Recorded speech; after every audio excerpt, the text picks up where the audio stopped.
estuvo menos de la mitad, ¿no?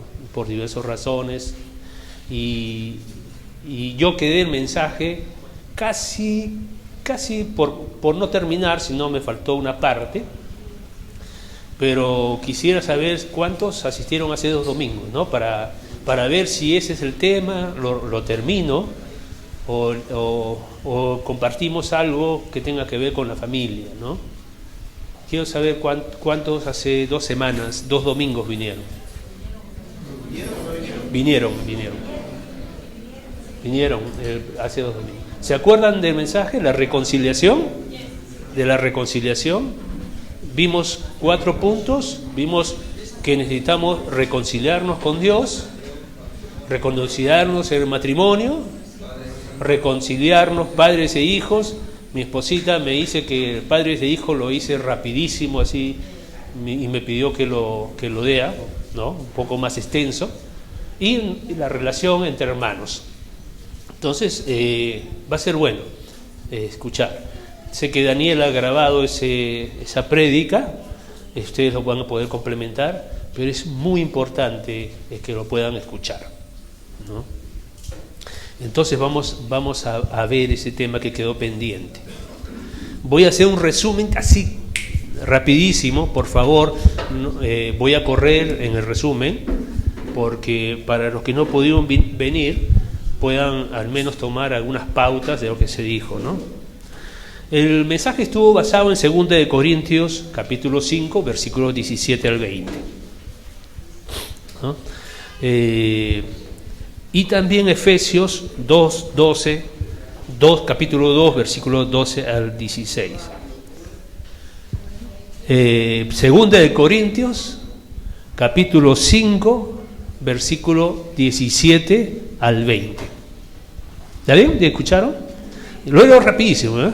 De modo que si alguno está en Cristo, nueva criatura es. Las cosas viejas pasaron, he aquí todas son hechas nuevas. Y todo esto proviene de Dios, quien nos reconcilió consigo mismo. ¿Con quién primero nos reconcilió? Con Dios, por medio de Jesucristo, ¿no? Y nos dio, en consecuencia, el ministerio de la reconciliación. Así que todos somos embajadores en nombre de Cristo, como si Dios rogase por medio de nosotros a los que todavía no lo conocen.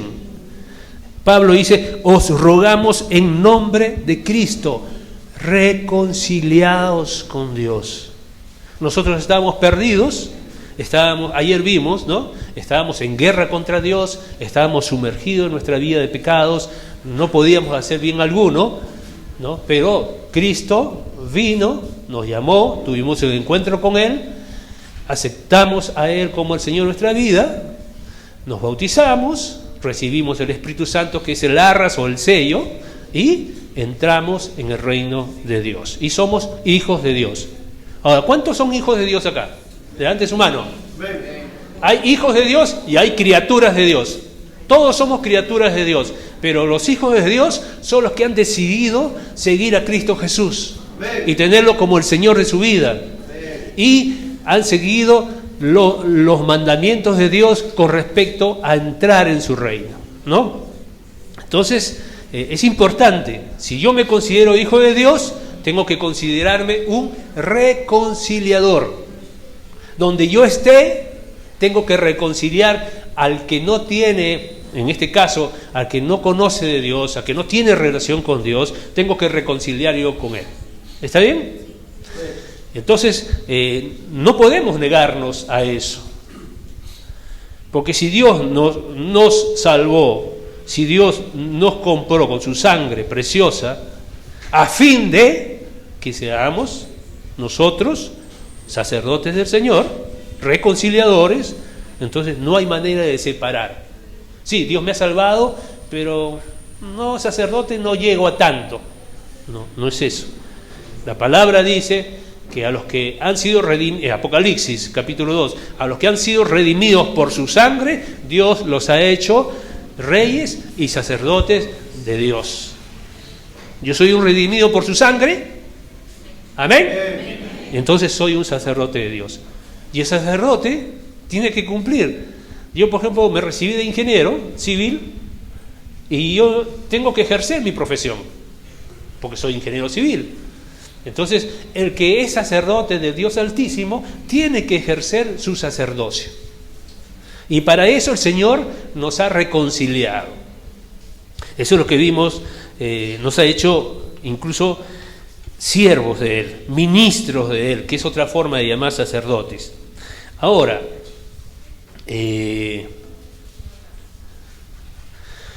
Jesús en Mateo 18, 21, 23, voy a hacer un resumen, no lo busquen, lo tienen apuntado los que han venido, pero los que no, lo apuntan por favor, es una referencia. Habla de aquel del siervo infiel, aquel que le debía a su señor, le debía una cantidad grandísima que no la podría pagar, ¿no? Pero se postra y le pide y le ruega y le suplica a su señor que le perdone, que le tenga paciencia. Y el Señor se compadeció de él y le perdonó la deuda. Pero dice que apenas salió de la cámara del rey, de su señor, apenas salió, encontró a otro consiervo que le debía, comparado con lo que le debía a Dios, una minucia. Pero él lo agarró de las solapas y le dijo: me pagas lo que me debes. Y él también, al igual que el otro siervo, suplicó para que le diera oportunidad de pagar. Pero no tuvo compasión. Lo que hizo fue agarrarlo y meterlo, lo llevó al juez y lo metieron a la cárcel. Y Dios, escuchando eso de sus otros siervos que tenía, se entristeció mucho y lo llamó. Le dijo: yo tuve misericordia contigo, ¿no deberías haber tenido tú también con tu consiervo? Bueno, ahora métanlo en la cárcel hasta que pague el último centavo. Y eso nos habla de reconciliación. Para ser reconciliados con Dios, primero tenemos que reconciliarnos, debemos perdonar a los hombres sus ofensas, ¿no? Cuando uno no está reconciliado, no tiene una buena relación con su hermano, uno a veces no lo quiere perdonar porque pareciera que yo te voy a castigar con no perdonarte. Pero es un engaño, porque lo que hace eso es que arma una atadura entre la persona que es acreedora y el deudor, ¿no? Entonces ahí hay un problema. Y realmente siempre que lo ve, porque está ofendido con él, siempre lo va a ver, y cada vez que lo ve, dentro de sí se arden sentimientos de ira, de amargura, ¿no? Y es porque cuando no se perdona, es lo que pasa con uno. Estamos hablando del perdón que yo tengo que dar a alguien.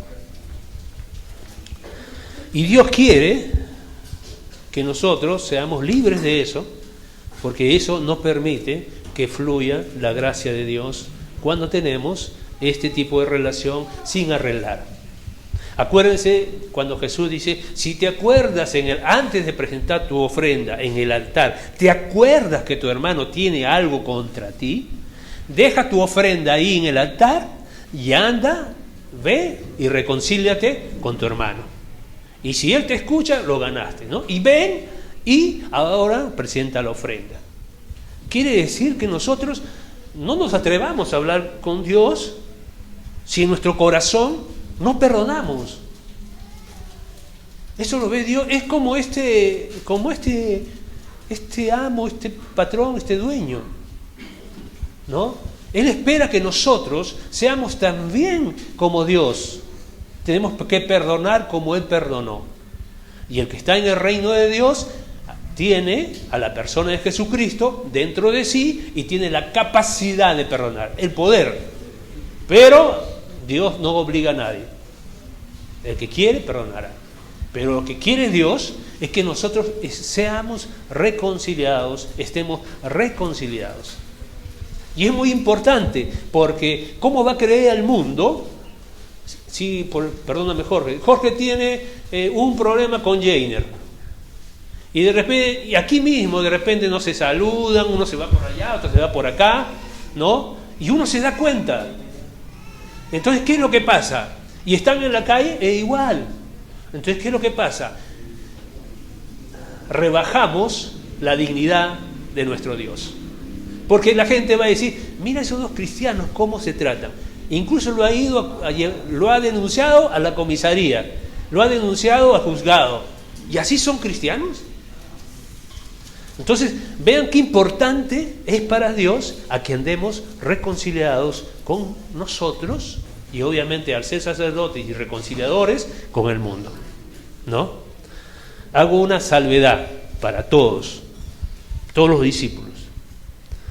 Una vez hablando con un joven que le gustaba tener amistades en el mundo, ¿no? Este joven me sacaba versículos. No, pero Jesús tomaba y comía con los pecadores.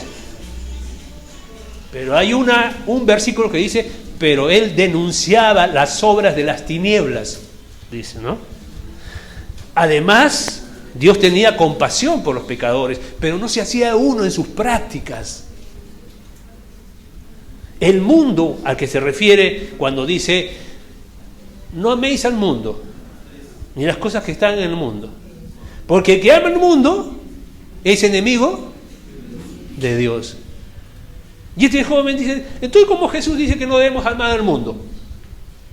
Yo le dije, mira hermano, lo que habla del mundo se tiene que entender en el sistema, la forma de vivir, las prácticas del mundo. Yo no me puedo hacer uno y tener comunión en las prácticas que el mundo tiene. O sea, comprendamos el mundo como sistema, como corriente, como una forma de vivir. Pero el mundo también es el conjunto de personas, pero no es a lo que se refiere el versículo ahí.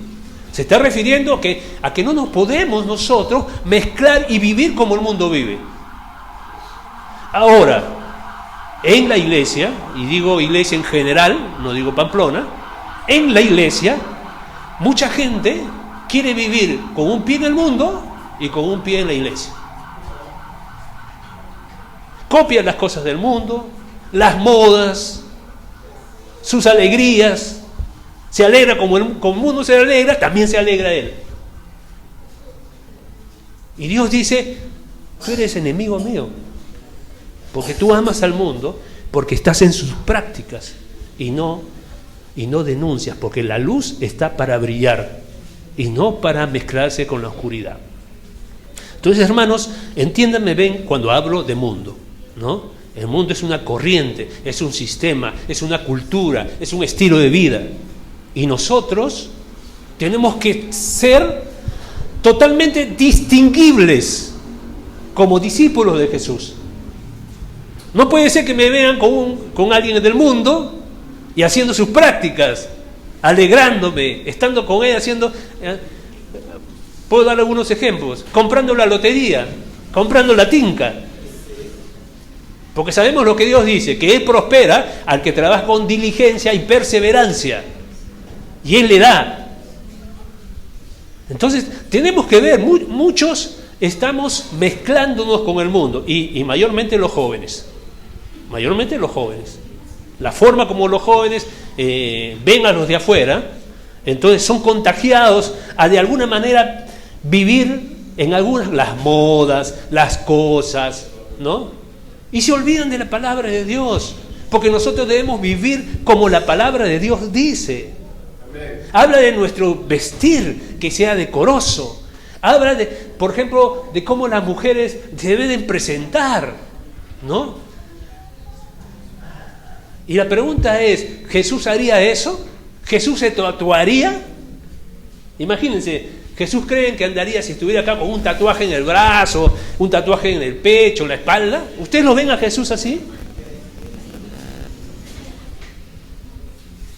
¿Lo van a ver a Jesús en un estadio? Estando con todos los blasfemadores que hay en un estadio, blasfemando, porque lo que hablan ahí son porquería y media, perdónenme la expresión. Pero ¿un cristiano puede estar ahí? Ah, no, yo los voy a ganar. Hermano, tú tienes que ser luz. Porque tú eres un reconciliador. Y la luz alumbra. La luz presenta a Cristo, el mensaje de salvación. Ahora, no es que yo censure, no estoy diciendo que vayamos así, tú eres pecador, tú eres arrepiéntete. No, tenemos que, como Jesús con la samaritana, ¿no? Ni yo te condeno, la gracia de Dios, ni yo te condeno, pero anda y no peques más. Y esa es la justicia de Dios. Y la justicia de Dios con su gracia van juntos. Nosotros hemos estudiado el vocabulario del reino y sabemos que tenemos que hablar con amor, con gentileza, con delicadeza, pero hablar la verdad de Dios. ¿Amén? Entonces, tenemos que marcar bien la diferencia. En las iglesias hay uno que está apartado, que está así, que está acá, otro que es realmente muy fiel con el Señor, es un militante, todo, pero lamentablemente entre estos dos extremos hay varios, un poquito más pegado para allá, otro poquito, pero hay varios, hay una gama de personas diferentes, y lo que Dios quiere es que nosotros seamos como Jesús. ¿Amén? Él quiere que seamos como Jesús. Ahora, hermanos, ¿eso arde en tu corazón? ¿O eso es un concepto que te ha enseñado tu coyuntura o lo has escuchado acá? ¿Eso es lo que anhelas? ¿Eso es lo que deseas? Porque es muy importante. Una cosa es tener el concepto y otra cosa es ponerlo en la práctica. Los fariseos tenían el concepto, pero no vivían lo que enseñaban. Entonces, hermanos, nosotros tenemos que marcar la diferencia. Donde estemos, tenemos que marcar la diferencia. ¿Cómo vamos a marcar la diferencia? Yo a veces me asombro que los jóvenes tienen buena memoria, especialmente los universitarios. Tienen buena memoria. Se memorizan los temas que tienen que dar, pero no tienen memoria para la palabra de Dios. Y el que no conoce la palabra de Dios está casi en manos de Satanás. Porque la única manera de luchar con el Satanás, a pesar de que está vencido, es tener la espada que es la palabra de Dios. Entonces nosotros, si no leemos la palabra, si no la guardamos en el corazón, si no la escudriñamos, vamos a vivir como el mundo. Porque lo que nos manda a vivir como hijos de Dios e hijos de luz es la palabra de Dios que mora en mi conciencia y en mi corazón. Así que, hermanos, Biblia, la palabra de Dios es el único camino. El único camino. Yo quiero pensar como Cristo, tengo que saber lo que Dios piensa sobre cada tema. Sobre el matrimonio, sobre el noviazgo, sobre el trabajador, sobre los padres, sobre los hijos, sobre el matrimonio. ¿Qué es lo que Dios piensa? Y nuestra fe no está basada en lo que yo solamente creo. La fe de Dios está basada en lo que yo creo de la palabra de Dios. ¿Me dejo entender? Yo tengo que creer en lo que Dios dice. Y ahí está mi fe. No es lo que yo no, me voy a ganar, voy a hacer. No, Señor, por favor, no. Nuestra fe tiene que estar basada en la palabra de Dios. Dios dijo, Dios cumple. Pero si no conoces la palabra de Dios, no conoces ni las promesas, ni conoces las demandas de Dios para vivir. Así que, hermanos, tenemos que hacer esa línea de separación. El santo, santifíquese más, dice la palabra de Dios. ¿Amén? Amén. Amén. Bueno, cuando prediqué, se habló de 4 áreas sobre las que se necesita reconciliación. La primera área era una reconciliación con Dios. ¿Por qué? Porque muchos, este es el tema, según es el tamaño de tu Dios, es el tamaño de tu fe. ¿Está bien? ¿Se entiende? Si tienes un Dios chiquitito que no lo conoces, ¿no? O no lo buscas para conocerle, tu fe también es igual. ¿Por qué muchos de los hermanos que están aquí Algunos tienen una fe muy fuerte. ¿Por qué? Si le preguntas cómo es su comunión con Dios, es muy fuerte su comunión. Y lo conocen a Dios, y leen la Escritura, y lo experimentan, y obedecen, porque la fe no es una fe muerta. La fe es, Dios dice esto, yo lo creo y lo pongo en práctica. Esa es fe.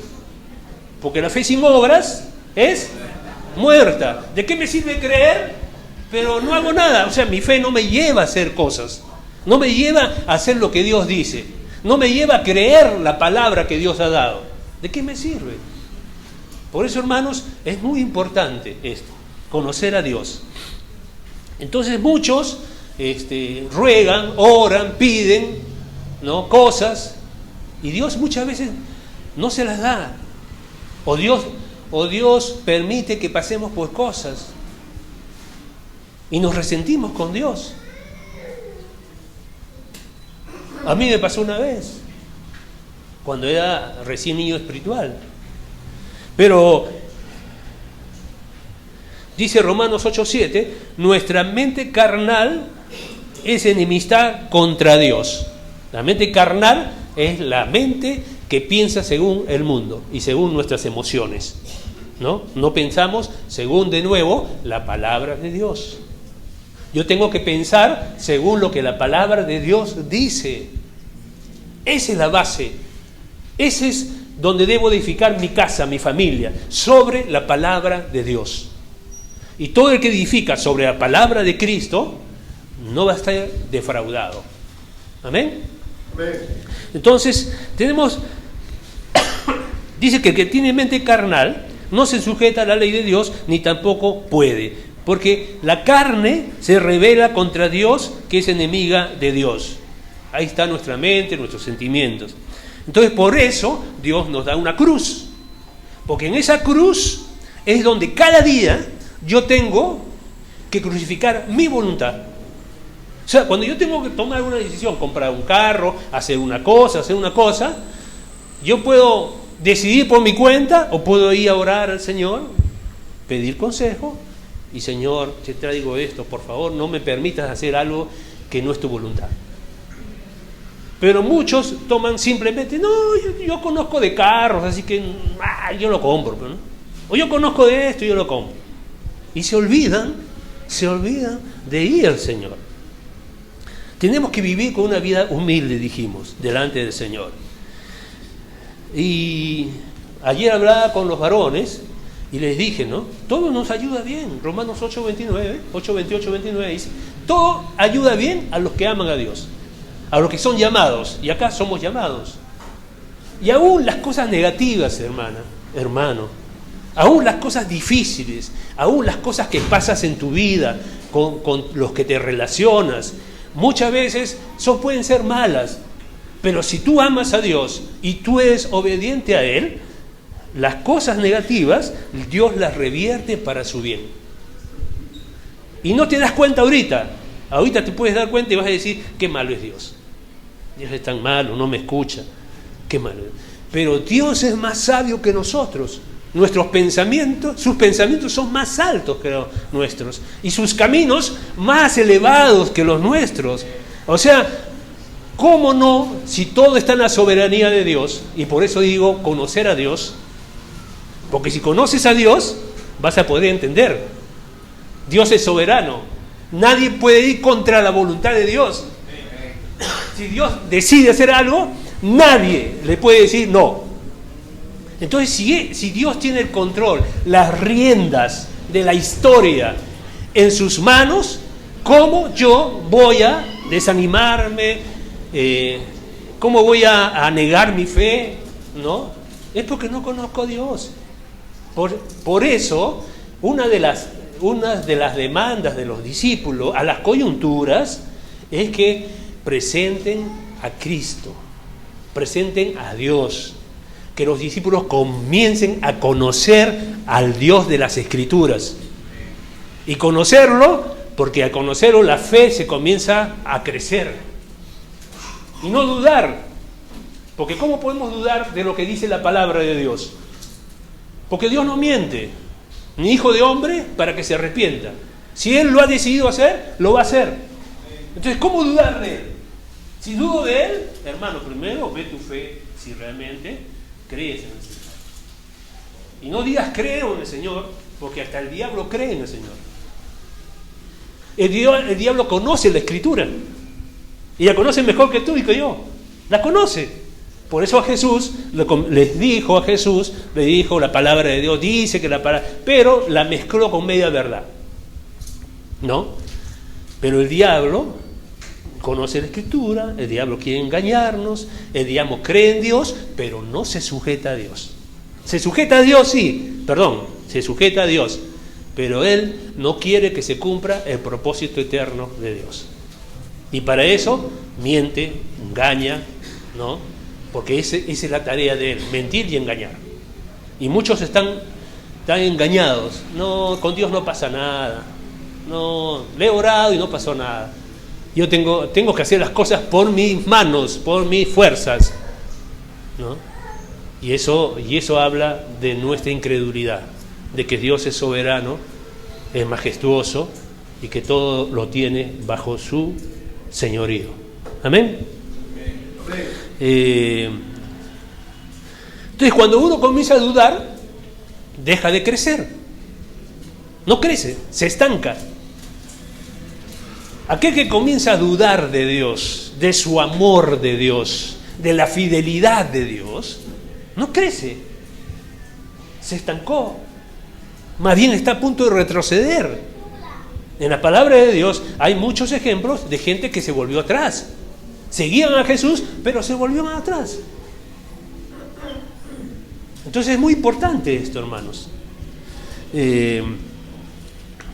No debemos dudar de su amor. Por eso tenemos que tener una comunión con Dios todos los días, en todo momento, estudiar la palabra, llenarme la cabeza. Mi cabeza estaba llena de malos hábitos sobre el sexo, sobre el matrimonio, malos hábitos sobre la crianza de hijos, malos hábitos sobre el enojo, malos hábitos. Para mí el enojo era sinónimo de poder. Uno que se enoja y grita más, ese era poderoso.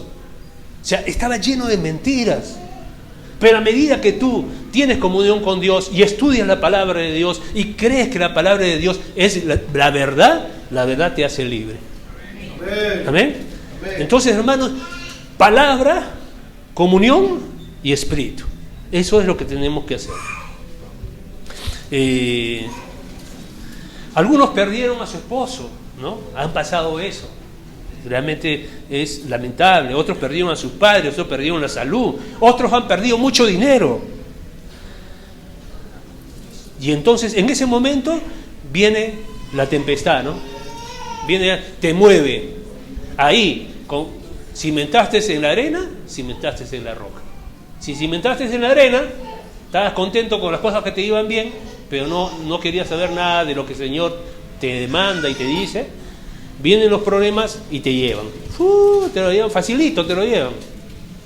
Pero el que está cimentado en la roca es aquel que tiene una comunión íntima con el Señor.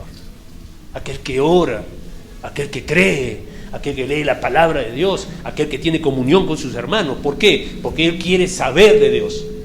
Y este hermano, quiero saber qué es lo que tiene de Cristo. Quiero saber qué tiene Walter de Cristo, qué me puede hablar para que eso yo atesorarlo. O Jorge, qué me puede decir de Dios, y eso lo guardo. Entonces también en la comunión, en el cuerpo, y para eso ¿qué tiene que haber? Relación. No puede ser que vengamos un domingo aquí y no nos vemos hasta el otro domingo. Entonces no hay relación. Y el Espíritu Santo fluye como la sangre fluye en el cuerpo humano. Si no me reúno con otro miembro, el Espíritu Santo no puede fluir. Estamos aislados. ¿Y qué dice Satanás, no? Él está como león rugiente buscando a quién devorar. ¿A quién devora? Aquí está solo. Aquí está solo. Pero aquel que está con el rebaño, no lo puede devorar. Ahí, cuando uno pastorea ovejas, hay ovejas medias que parecen cabritos, ¿no? Y se van quedando, porque el cabrito, tú no sabes dónde está, por eso le ponen campanita. Porque el cabrito, tú lo dejas acá y cuando viene ya no está por otro lado. Entonces la campanita te dice dónde está. Pero nosotros somos ovejas de su prado. No somos cabritos. Porque nosotros hacemos y conocemos. Hay que reflexionar el Salmo 23. Hay que sacar las riquezas que tiene el Salmo 23. Porque ahí habla de que David se veía como oveja y que Jesús era el pastor. Y él comienza a decir, así como yo soy con mis ovejas, Dios es conmigo así. Entonces es importante. Entonces eso compartimos un poquito sobre la reconciliación con el Señor, ¿no? Después hablamos de reconciliarse con uno mismo, ¿se acuerdan? Y les dije, ¿no? A mí me gustaría ser más guapo. Me gustaría no tener una quijada muy grande. Me gustaría tener pelo negro. ¿No? Pero muchos,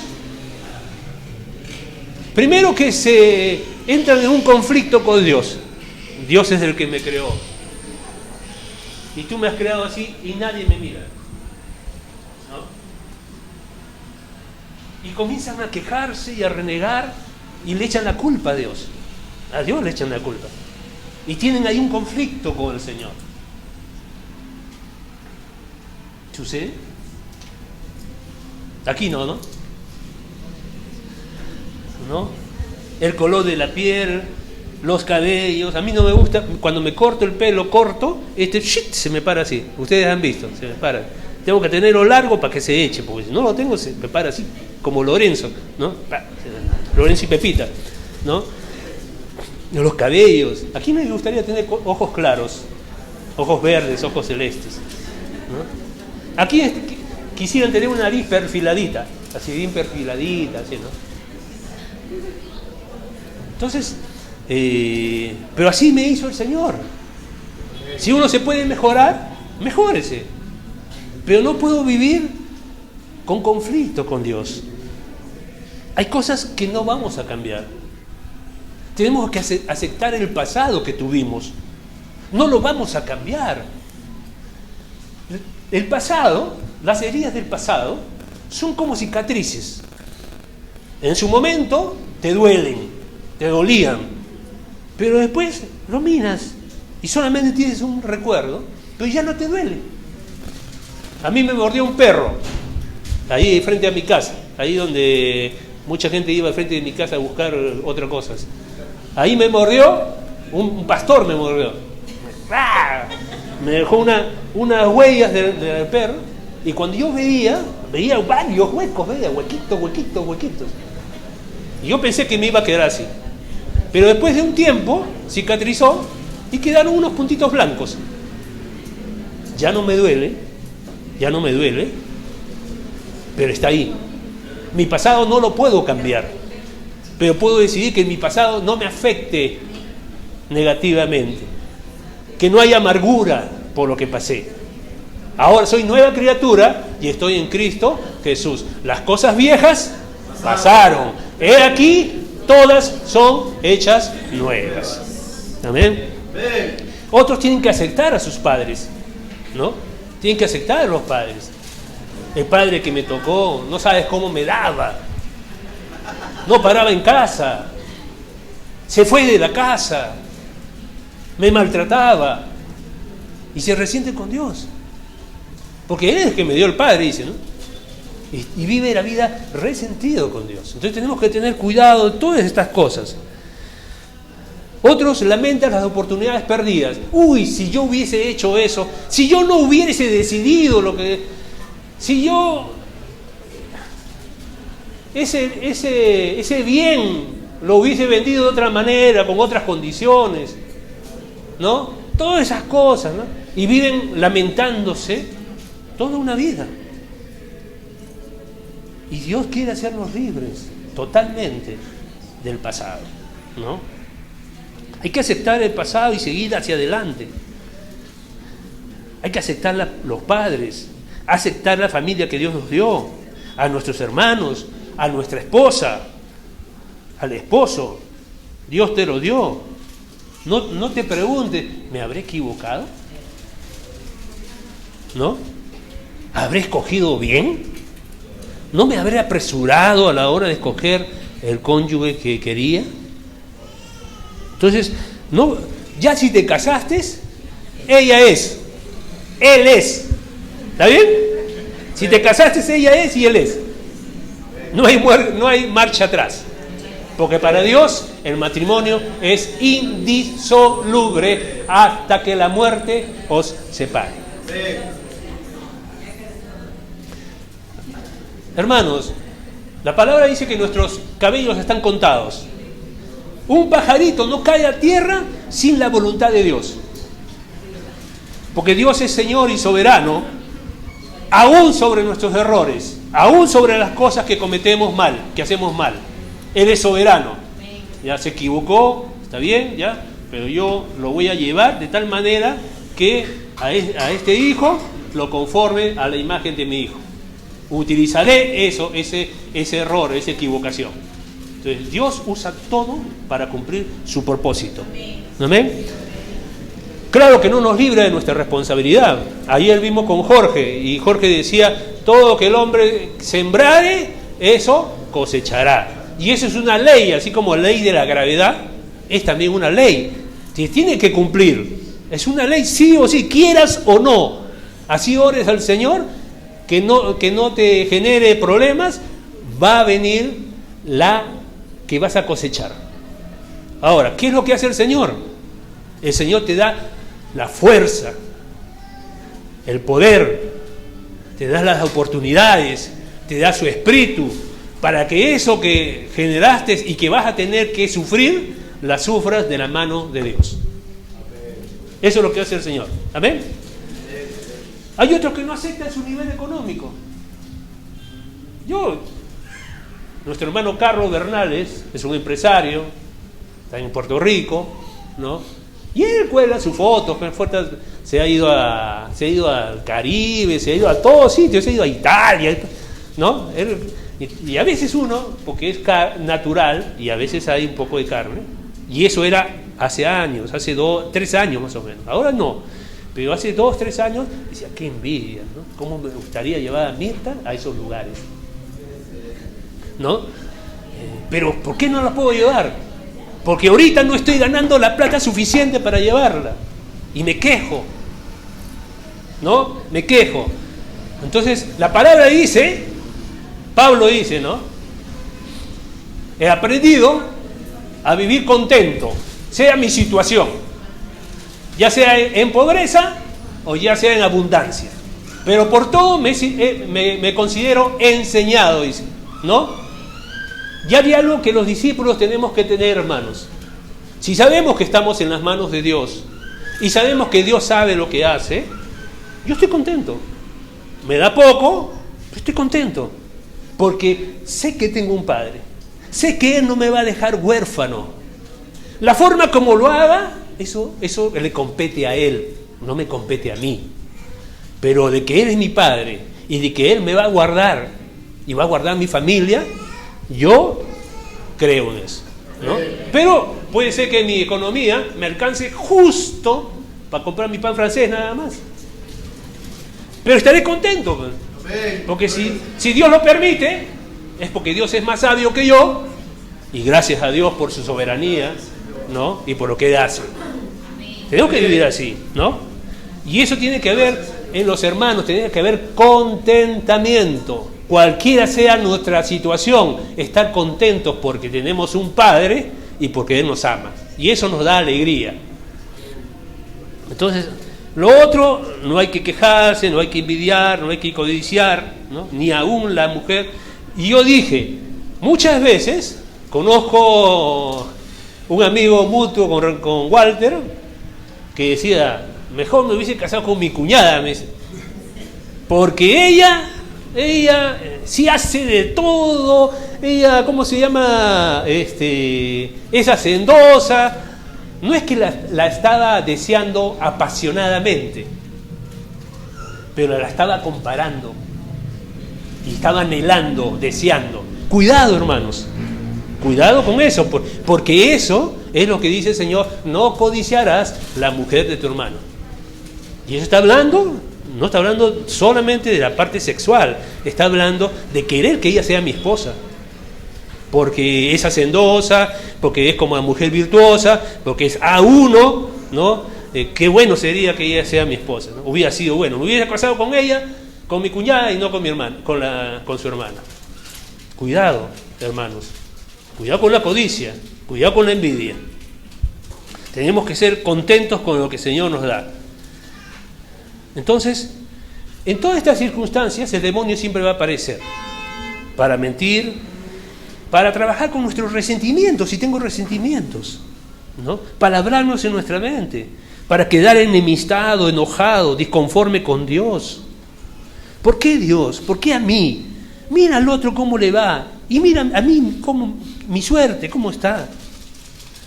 Y dije también en Romanos 9:20, un versículo bastante contundente.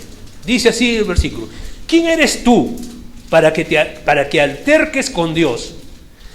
Dirá el vaso de barro al que lo formó: ¿por qué me has hecho así? Bueno, nosotros somos ese vaso de barro. ¿Acaso le vamos a decir a Dios: ¿por qué me hiciste así? ¿Por qué permitiste que esté así? La gran mentira que tenemos que vencer, hermanos, con la verdad de Dios, es esa mentira que el diablo pone en ti. Te dice: Dios no te ama, no le importas, porque Dios hace acepción de personas. Y eso sabemos que es mentira. Dios nos ama. Tal es así que el valor de Enrique es el valor de la sangre de Jesús. Valiosísimo. Cada uno fue comprado por la sangre de Cristo. ¿Y cuál es mi valor? Mi valor es que Dios pagó por mí, y Él pagó su sangre por nosotros. Así que eso es lo que tú vales para Dios. Amén. Entonces no nos veamos como huérfanos, no nos veamos como miserables, veamos como lo que somos. Somos hijos de Dios. Amén. Amados. Amén. De Él. Amén.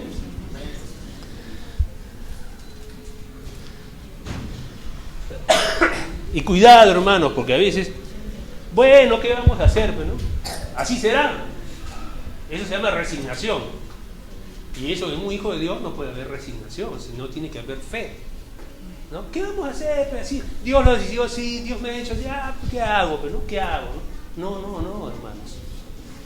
Es gloriarse y alegrarse con todas las cosas que Dios permite en mi vida. Obviamente, si soy un hijo de Dios, un discípulo del Señor. ¿Amén? Después hablamos de reconciliación del matrimonio. Matrimonio, ustedes saben que es la unión de dos personas imperfectas. Aquel que me diga que es perfecto es un mentiroso. Somos imperfectos, no tenemos perfección, estamos siendo tratados por el Señor hasta que lleguemos a la estatura de Jesús, ¿no? Entonces, en una convivencia de dos personas imperfectas siempre va a haber conflicto, siempre. En el trabajo también hay conflictos, pero en el trabajo uno se puede despedir o se puede salir del trabajo, pero en el matrimonio no te puedes salir del matrimonio, no puedes cambiar de esposa. Entonces, y Dios sabe que tenemos conflictos, hermanos. Dios sabe que tienes conflictos con tus hijos, Dios sabe que tienes conflictos con tu esposo, perdón. Dios sabe que hay conflictos entre hermanos. Y Dios no espera que no haya conflictos entre nosotros, porque Él conoce nuestra naturaleza, conoce de qué estamos hechos. Pero lo que sí Dios quiere es que esos conflictos los sepamos manejar según la palabra de Dios. ¿Amén? Entonces, ¿cómo manejamos los conflictos del matrimonio? Según lo que Dios dice, ¿no? Según cómo dice Dios, cómo deben solucionarse.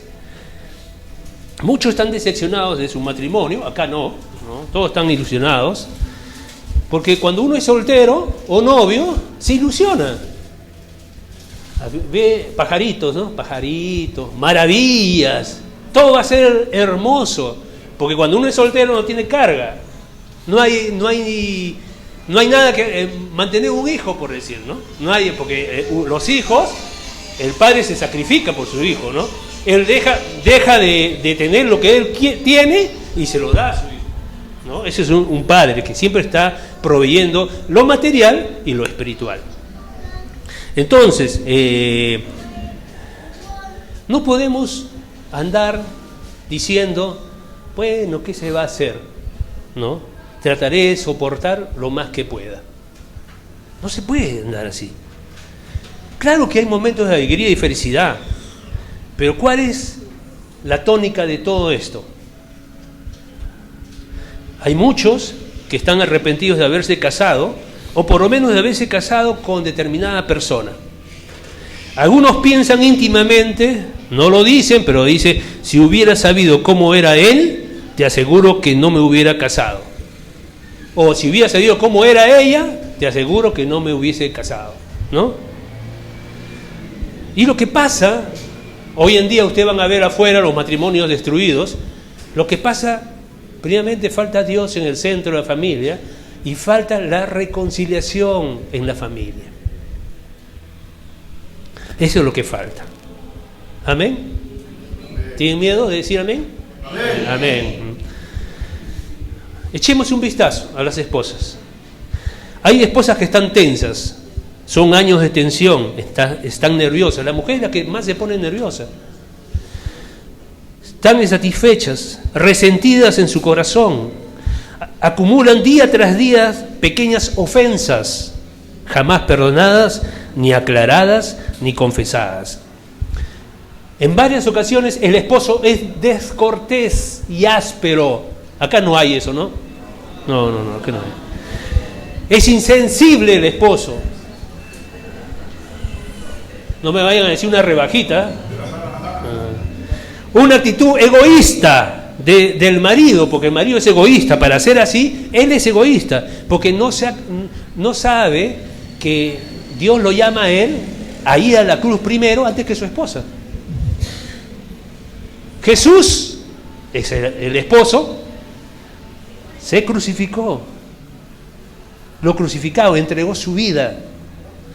Y Jesús es la figura del esposo. El esposo es el que tiene que morir primero, después la esposa lo va a seguir. Pero el esposo es el que tiene que morir, ir a la cruz. ¿Amén? Amén. Entonces, la esposa muchas veces dice, todo lo que hago lo ve mal. Todo me critica, no le gusta, ¿no? Y así la mujer se siente abandonada, desamparada, usada. Y no nos olvidemos que la mujer es un vaso muy frágil. Se raja fácilmente, se resiente, se ofende fácilmente la mujer. Es débil, precisa amor, cariño, precisa protección. ¿Amén? ¿Estás conociendo a tu esposa? Huguito, ¿estás conociendo a tu esposa? ¿Sí? Así tenemos que ser los esposos. Y así la mujer, cuando falta estas cosas, se va encerrando en sí misma. Y aunque duermen juntos, comparten la cama, a veces, porque a veces también viven en camas separadas, pero íntimamente hay una ruptura. No hay comunicación. Él no sabe lo que ella siente en lo mínimo, ni tampoco ella lo que él siente, porque no hay comunicación. Yo con Mirci, yo quiero saber qué pasa con ella, qué le preocupa, qué temores pueda tener, cómo fue su vida de joven mayor.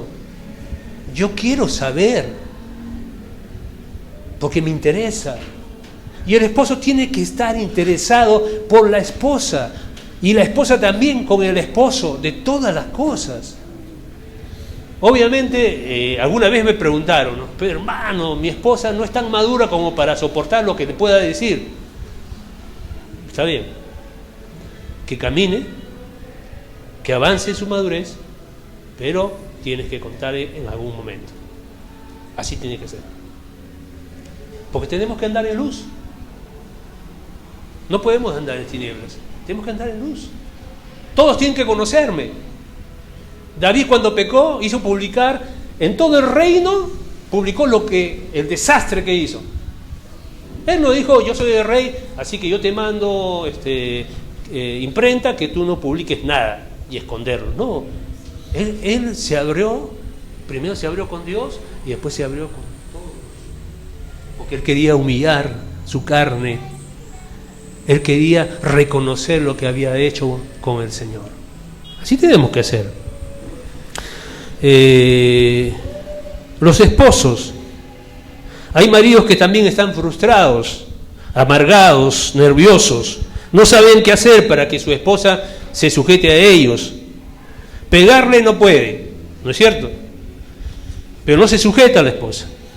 Gritarle es peor, porque entran en un ida y vuelta. Ya ayuné, ya oré, ya se lo dije, y no hay cómo cambiar la situación. ¿Qué hago? Y el marido se frustra, obviamente. Dios me dice que yo soy cabeza, pero ella no me responde, no responde. Y así los nervios aumenta el maltrato, la esposa no respeta a su esposo, cuestiona su autoridad, es rencillosa, el hombre se frustra, ella se niega a tener relaciones íntimas y se pone peor. Delante de los hijos el esposo le falta el respeto, le desafía, la tensión aumenta, así crece la incomunicación y las pequeñas ofensas, las pequeñas zorras que no se matan, se van acumulando hasta minar las raíces o las bases del matrimonio. ¿No? ¿Quién puede romper ese círculo? El Señor, Dios. ¿Cómo lo rompe? ¿Con Él? ¡Perdón! Tiene que romperlo con el perdón. El perdón, esposa, esposo, tiene que estar contigo siempre. Siempre. Dios es perdonador incluso antes que peques, porque así es su naturaleza, es su sustancia, Él es así.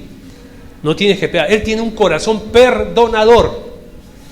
No tenemos que pecar para que Él nos perdone, en su corazón nos quiere perdonar. Y así tenemos que ser nosotros si somos semejantes a Jesús. Tenemos que tener el perdón, la mujer en la cartera, el hombre en la billetera, pero siempre el perdón a la mano.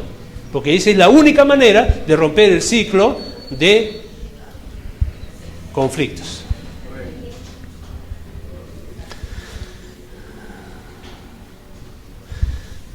Hermano, y cuando perdones no lleves la cuenta. Ya la vez pasada te perdoné, ¿no? Otra vez me hace lo mismo. Pedro le dice, Señor, ¿cuánto tengo que perdonar a mi hermano? ¿70 veces 7? ¿No? 70 veces 7, ¿no? 7 veces. 7 veces, ¿no? Y él le dice, no te digo 7 veces, sino 70 veces 7. Jesús no tenía una calculadora en la mano. Lo que estaba diciendo con eso es que perdones siempre. Siempre tu actitud es la de perdonar. Y rápido. Nos da como plazo máximo que se oculte el sol. Pero tienes que perdonar, ¿no? Y ahí Dios opera. Ahí restaura, ¿no? Restaura y esa bolsa donde van todas las ofensas que tu esposo te hace, no tiene que tener fondo. Todo lo que echas, se va, se echa, se va, se echa, y así tiene que ser entre los dos. Vamos a los hijos, no me va a alcanzar. Si quieren, esta parte está más detallada en el audio que va a poner Daniel. Padres e hijos. Aquí este es un área muy sensible. Hay relaciones entre padres e hijos que están muy deterioradas. Hoy en día se habla que hay una ruptura de comunicación entre una generación y la otra. O sea, por ejemplo, nosotros los padres somos una generación y los jóvenes que están saliendo es otra generación. Hay una ruptura en las relaciones entre las dos generaciones. Eso es lo que está en el mundo pasando. Los padres no comprenden a los hijos y los hijos no comprenden a los padres. Y por consecuencia hay una ruptura y muchas veces esa crisis se manifiesta en la adolescencia. Mientras que son ellos pequeños, las cosas no son grandes, no toman vuelo. Pero cuando viene la adolescencia, vienen los problemas. ¿Por qué? ¿Por qué creen? ¿Por qué creen que hay resentimientos entre padres e hijos? Y esta es una historia que se da desde que Dios creó al hombre, ¿no? Les digo algunas cosas. Un trato duro de los padres hacia los hijos, un trato injusto. Tenemos que ser justos. Hermanos, los padres somos la imagen de Dios como Padre. Si tú no eres un padre como el corazón de Dios, tus hijos van a crecer dañados, enfermos. Y todas estas cosas se van a manifestar, se empiezan a manifestar en la adolescencia, ¿no? Entonces, cuidado. Muchas veces, producto de eso, es el trato duro de los padres hacia los hijos. O a veces al revés, no hay trato. El padre está en la casa, él se entiende de los hijos, ¿no? Él está viendo su partido, está viendo el campeonato. ¿Cómo se llama el campeonato peruano? La Liga Max, ¿no? Él está viendo su partido. Y hermanos, yo les hago una pregunta. ¿No será el televisor aquel que rompe la comunicación entre padres e hijos? Porque cuando estoy con mi hijo viendo algo, sea un partido, sea una película, no me digan que me estoy comunicando con mi hijo, porque comunicar es otra cosa. Ah, no, Omar, yo sí paso un tiempo con mi hijo, yo me veo todos los partidos, y estoy con él ahí, los dos, estamos hinchando, estamos... No, hermano, estás haciendo mal, porque no es la forma. La comunicación es diferente. Si lees Juan, el Evangelio de Juan, vas a ver cómo Dios hablaba con los discípulos. Porque Dios les dice, no os dejaré huérfanos. O sea, Él los consideraba hijos. Y después, Él habla de su relación con el Padre Celestial. El Padre nunca me ha dejado solo. El Padre siempre está conmigo. ¿Se dan cuenta? Si ustedes quieren saber cómo es una relación de padre e hijo, lean el Evangelio de Juan. Y todas las veces que Juan mencione que Jesús habla de su Padre, ahí van a encontrar tesoros para la relación entre padres e hijos, ¿no? Todo lo que yo hago le agrada al Padre, por eso Él está conmigo, dice. Y varias cosas así. Otra cosa, castigos exagerados. No usar ladrillos, ¿no?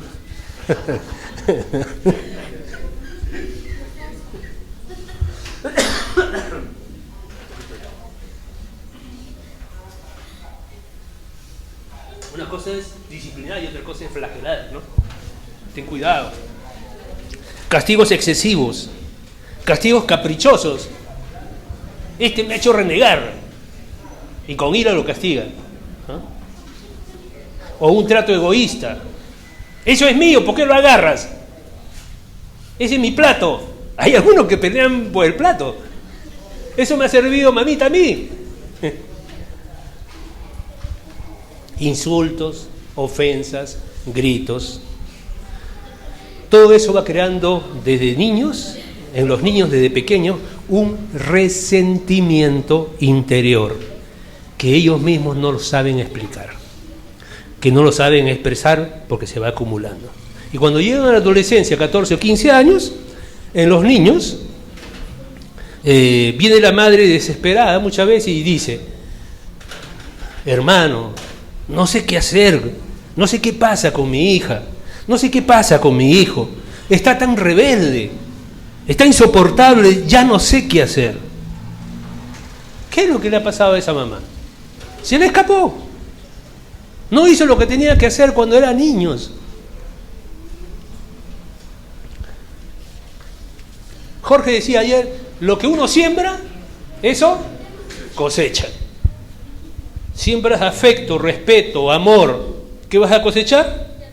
Respeto, amor, ¿no es cierto? Todas esas cosas. No se olviden, hermanos, todo lo que sembramos, eso vamos a cosechar. Lo que siembras con tu esposa, lo que siembras con tus hijos, eso vas a cosechar. Y eso no te va a librar el Señor, porque es una ley. Todo lo que se siembra se cosecha. Solamente la misericordia de Dios y poder nos dé gracia y poder traer lo que el Espíritu Santo, como dice Malaquías, hacer que el Padre voltee su corazón a los hijos y los hijos a los padres y haya una reconciliación. Pero eso es porque el Señor comienza a operar, pero empieza por el Padre. No por los hijos, empieza por los padres.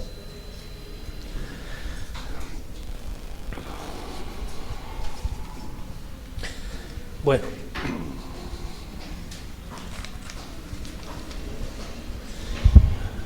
Hermanos, estoy llegando casi a la cuarta parte y la última. ¿De qué me sirve tener todo el dinero del mundo si pierdo a mis hijos?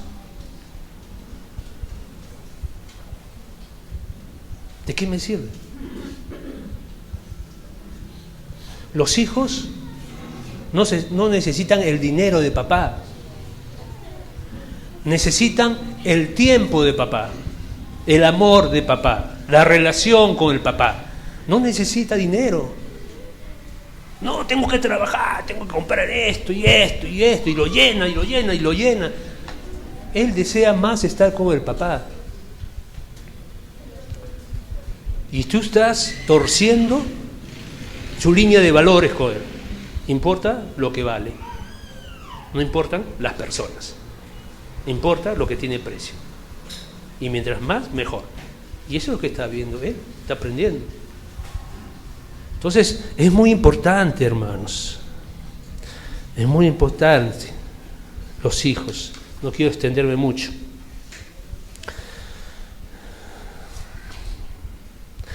Y cuarto, tenemos que reconciliar entre nosotros.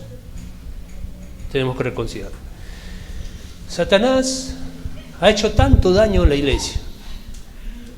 Si ustedes se preguntan cómo nació esta congregación, proviene de varias divisiones, proviene de varios desencuentros.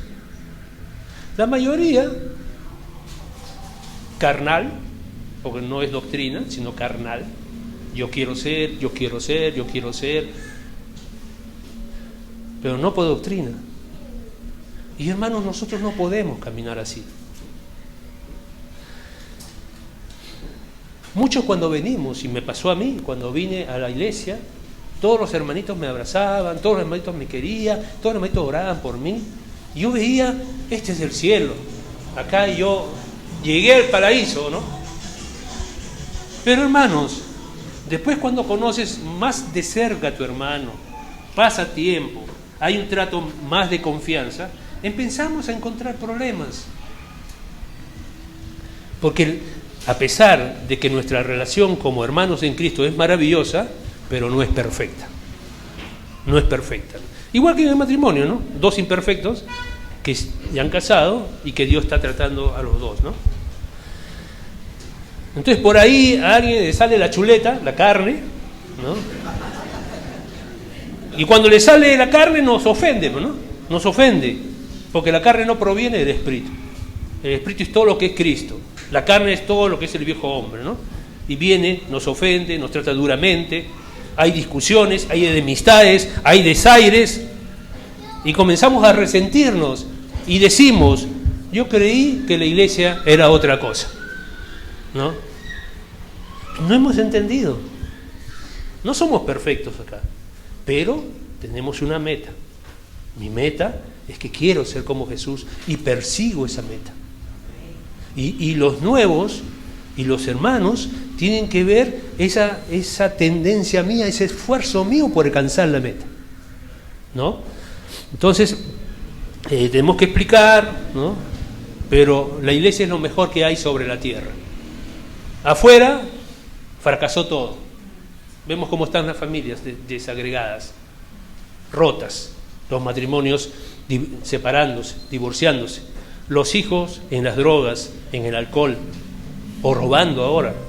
Entonces, vemos, no funcionó la cultura del mundo. No funcionó. No funcionó ni siquiera la Iglesia Católica, porque enseñó ritos, pero no enseñó a vivir. Jesús vino para enseñarnos a vivir. Por eso en la Gran Comisión dice, id y predicar el Evangelio a toda criatura, ¿no? Y, ¿qué dice? ¿Qué más dice? Bautizándolos, ¿qué más? Y enseñándoles a guardar. ¿Qué es enseñar a guardar? Liz, ¿cómo enseñas a guardar a tu hijita? Con el ejemplo, ¿no? ¿Sabes cómo se lavan los dientes? Mira, pones así y así se lava, ¿no? Haces así y estamos enseñando a vivir. Porque lo que el hombre natural sin Dios no sabe es vivir. Todo lo que hace, lo hace de acuerdo a su corazón.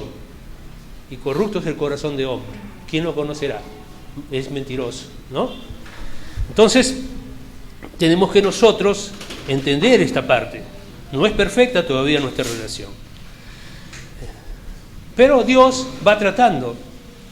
Dentro de nosotros, yo siempre decía, ¿no? Pedrito ha sido mi escofina, ¿no? Jorge ha sido mi lima, ¿no?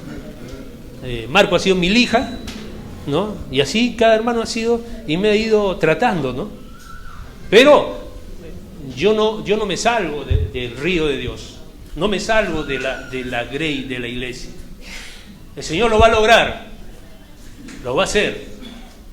Él lo ha prometido, que vamos a ser como Él. Pero yo me dispongo a que Él me trate, porque quiero ser como Él, porque quiero agradar a Dios. Entonces, tenemos que ser así, hermanos. Me da pena a veces que hay cristianos que recomendamos a un trabajo y a veces quedan mal. Todas esas cosas hay que tenerlas en cuenta, hermanos. Todo.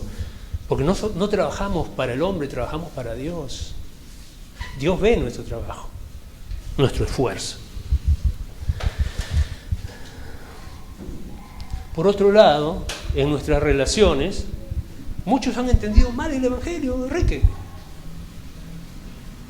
Yo he venido para que me amen, dice. No, yo he venido para amar. Han entendido el Evangelio al revés. Yo no he venido para que me amen, yo he venido a amar. Y tenemos que trabajar con esa consigna, con ese pensamiento. Si todos tenemos eso, imagínense cómo serían nuestras relaciones.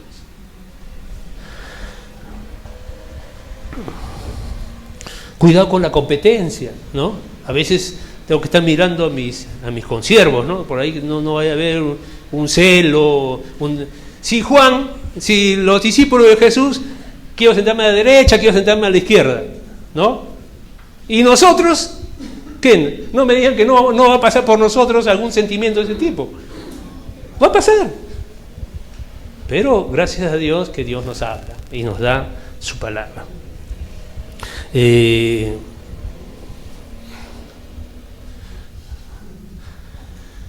Hay hermanas, una vez, hace años, una hermana exigía, pastor, me dijo, ¿no? O Omar, no era pastor. Omar, ¿sabes qué? Tú has predicado de que debemos amar al hermano, pero no me aman, no vienen a buscarme, no van a mi casa. Y yo tuve que decirle, hermana, el Evangelio es que yo tengo que cambiar y yo tengo que hacer. Yo no actúo en función de los demás, yo actúo en función de lo que le agrada a Jesús. Le tuve que decir, porque se quejaban, no me visitan, se olvidaron de mí. Entonces, a veces pasa eso, ¿no? Por último, todos acá estamos crucificados, ¿sí o no? Todos los que han aceptado a Jesús están crucificados. Y eso significa que ya no vivo yo, sino Cristo vive en mí. Entonces, hermanos, si estoy crucificado, tengo el poder y la autoridad de dar mi vida por mi hermano, de amar al hermano. Porque estoy crucificado, no voy a buscar para mí nada. Yo estoy dispuesto a darme a mis hermanos, a amarlos, a proveerles, si puedo proveerles. Y eso tiene que ser, nosotros estamos crucificados, hermanos. Y Dios nos pone la valla muy alta. Tienes que amar a tu hermano como yo te amé a ti.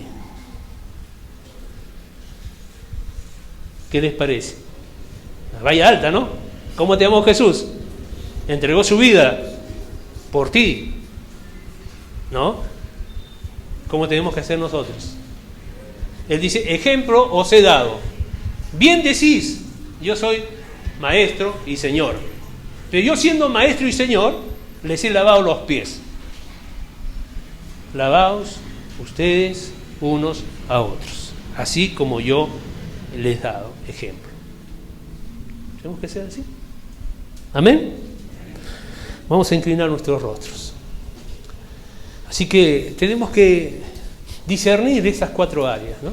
Yo no sé si tienes alguna contrariedad con algún hermano, no lo sé, solamente el Espíritu lo sabe, te redarguirá, te dirá, pero quiero que sepas que Jesús nos dio el poder para amar y perdonar. ¿Amén? ¿Por qué? Porque tenemos el Espíritu Santo dentro de nosotros. La palabra dice, todo lo puedo en Cristo que me fortalece. Entonces, si todo lo puedo perdonar, puedo amar al que me hizo mal, puedo ser libre de rencor, porque todo lo puedo. Puedo perdonar a mi esposo, a mi esposa, a mis hijos, a mis padres, a mis hermanos. No digas no puedo, porque ese es un engaño de Satanás. Porque todo lo puedes en Cristo que te fortalece. Él que lo dijo fue aquel que es soberano y es Señor y Dios sobre todo. Entonces, todo lo podemos, hermanos, en Cristo que nos fortalece. Y ahí tú tienes que proclamar la palabra con fe. No solamente hablarlo, sino con fe, creyéndolo en tu corazón, dice la palabra en el Evangelio. Y ahora, ahí donde estamos, si el Espíritu Santo te hizo recordar algún conflicto, alguna rencilla, ya sea con tus padres, ya sea con tu esposo, tu esposa, ya sea con tus hijos, con tus hermanos naturales, carnales o tus hermanos aquí en la congregación, este es el momento de perdonar y pedir con fe. Hay que pedir con fe, hermanos. Porque la palabra dice, cuando estéis orando, si os acordáis que alguno tiene algo contra ti, orad por él. Entonces, hermanos, con la autoridad que Dios nos ha dado, digamos, yo, Padre, en el nombre de Jesús, en el poder de Jesús, ahora, en este momento, yo perdono a mi padre,